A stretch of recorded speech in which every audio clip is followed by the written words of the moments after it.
Hi BookTube, I'm here with another series review.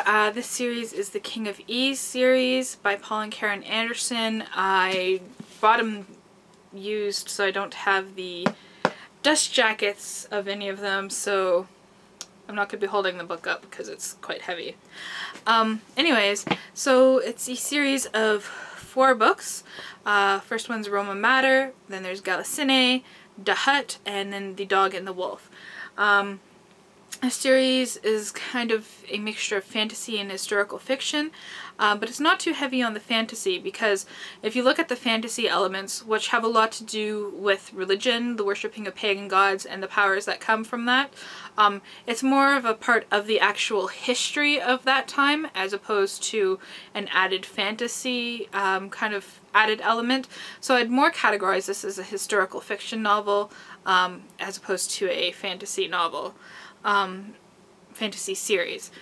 So basically what it is, it's a retelling of kind of an obscure legend about this place called Ys, the city of Ys. Now Ys is a grand city that would have been on the northwestern coast of Brittany, or like France, just kind of down from the English Channel there, and its most famous inhabitants, which would be Gradlon and Da Hut. So Ys was a city that was so magnificent, so beautiful, that many other cities throughout Europe at the time tried to imitate it, but could never really come close. In fact, this is where we actually get the name of Paris, or if you say it properly, Paris, which means like Ys. So that's really quite an interesting fact I found. So Ys was actually a city that was kind of built to challenge the gods. It was built below sea level and thus needed this kind of interesting system of walls and gates to keep the ocean out. And the main gate itself could open and close with the tide due to the wonderful engineering that came out of the city of Ys with a series of balls and chains and buoys and all this kind of stuff. It kind of opens and closes itself, which is really quite fascinating. So Gradlon is kind of the softened European version of Gratulonius, which is the Roman name of our main character. So Gratulonius is a Roman centurion. He is sent to Ys to become a prefect, to kind of become the eyes and ears of the Roman Empire. But while there, he kind of accidentally becomes king of Ys. So see, Ys is kind of, it's really actually ruled by the 9 queens, the 9 Galacinea, or the 9 witch queens. They are 9 women who are chosen by their gods and given magical powers, and in order to become king, you have to kill the king before you. So the king can't have any male heirs. He can only have female children by the 9 Galacinea. So in order for there to be a new king, someone from outside of the city has to come in, challenge the current king, kill him, and take over his role.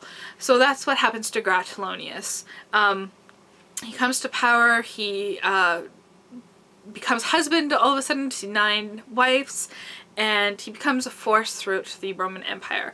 And the book follows Gratulonius and his family throughout 25 years.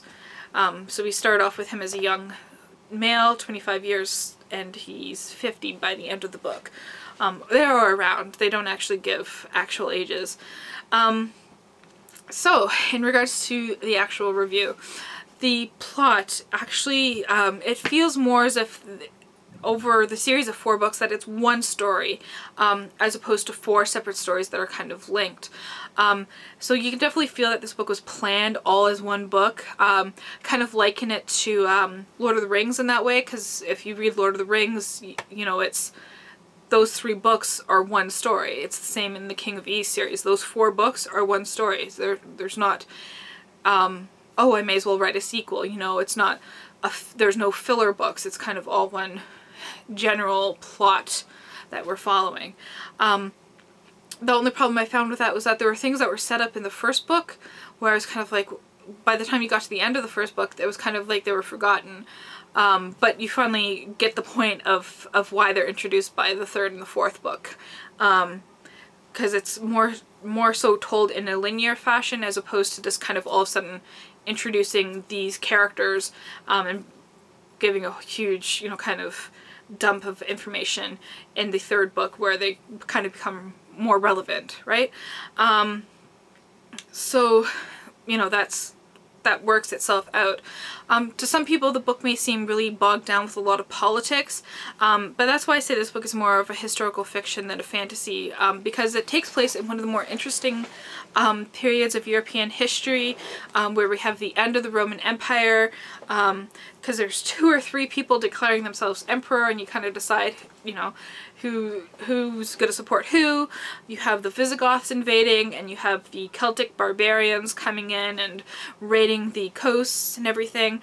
And it really gets quite complicated as people are trying to maintain their hold on the government. And we also, on top of all that, have the christening of the Roman Empire, and the christening of Europe coming through as well. So it's only really natural where you're following a character who is a leader at this time to get kind of embroiled in that politics as well.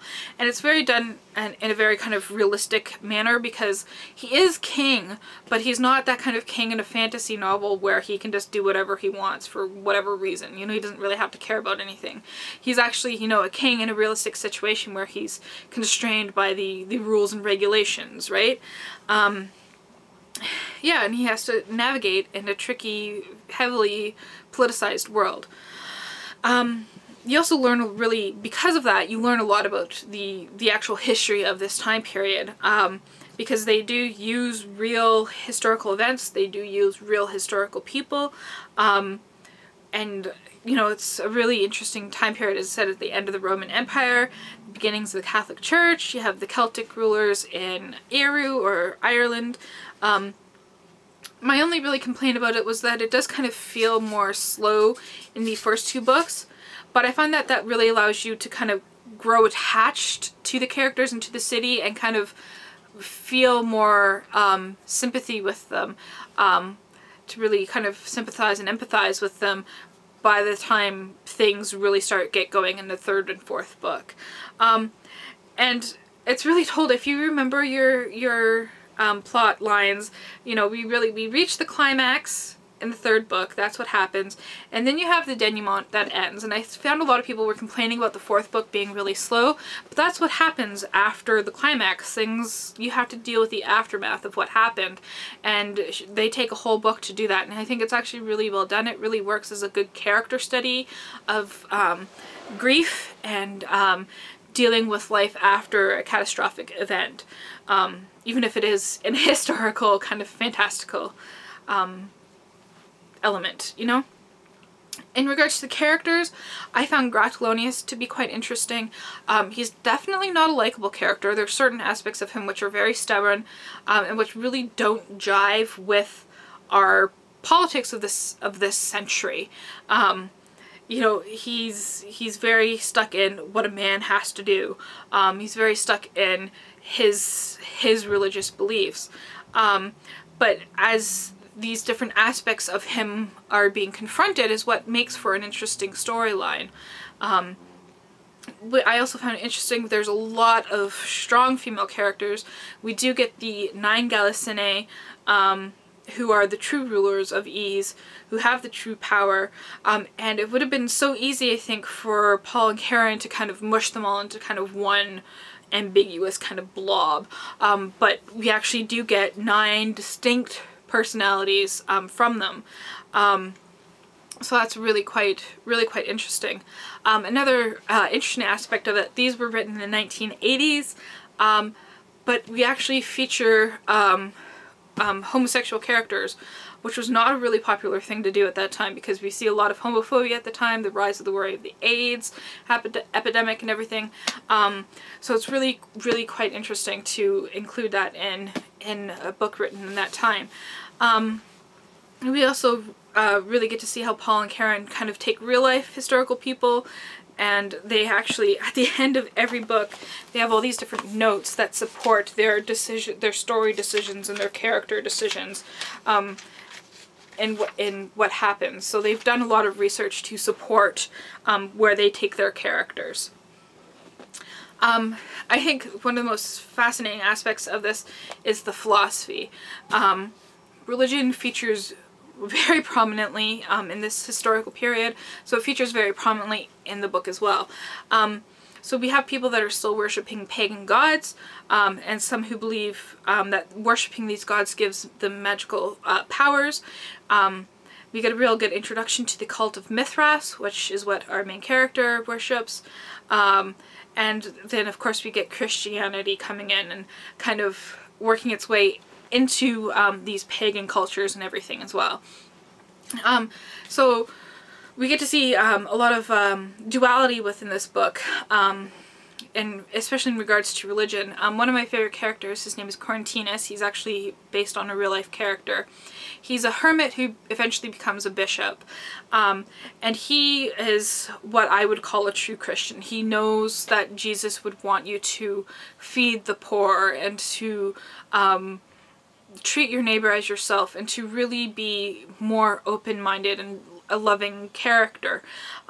So we see that kind of Christianity in Corentinus, but then we also see how emperors and other people in power kind of use Christianity and contort the gospel and the gods to kind of fit their own beliefs, and to make it easier for them to pit other people down and stuff like that. So you kind of get to see like two different sides, which I found was really interesting. Aside from religion, we get a look at the aspects of politics and what it means to rule, what it means to be a leader. So we have people who are just kind of in power for the sake of being in power, and other people who are in power because they actually believe that they can help the citizens and help make them better. So we see that duality as well. Relationships is a huge part of this book, and it's part of what I really liked about it. So there's we have a whole different aspect of here at the time.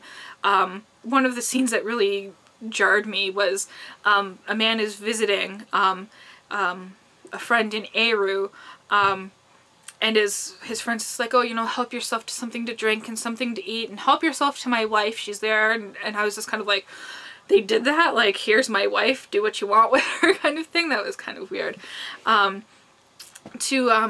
You know, we have then polygamy. We have Gratylonius, and he's married to 9 wives and kind of juggling, you know, relationships that way.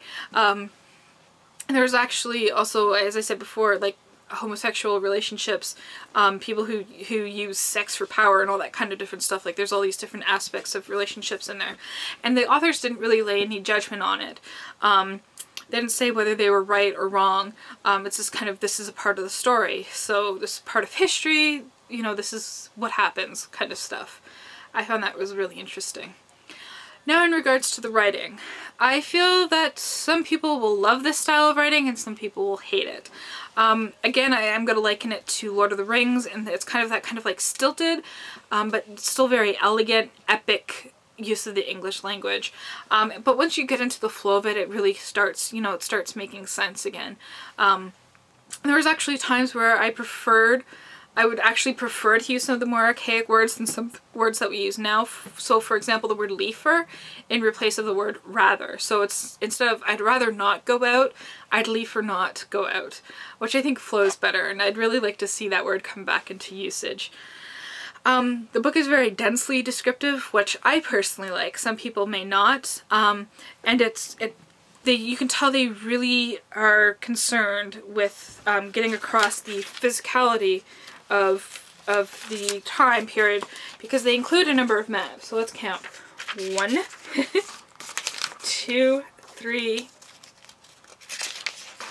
4, 5, 6, 7, I think that's it.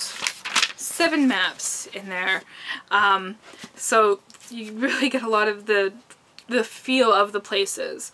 And in regards to the style as well, there are parts where it's, you know, it's just prose, and then it breaks into prose poetry. There's one part where I was like, oh wait, it's rhyming, it's flowing very nice, it's got a nice rhythm to it, and I went back and had to reread it over and over again just to really take the time to enjoy that. And there's times where it actually dips into real poetry. and songs and such. Oh, I just opened it to a page where there's actually like a song going on here. You can see the different change in the formatting there. And I'd actually just like to read the last part of this, which is part of a poem. And there's no spoiler in it, but it gives you a good example of the writing. Would you know the dog from the wolf? You may look at his paw, comparing the claw and the pad. You may measure his stride. You may handle his coat and his ears. You may study his jaw.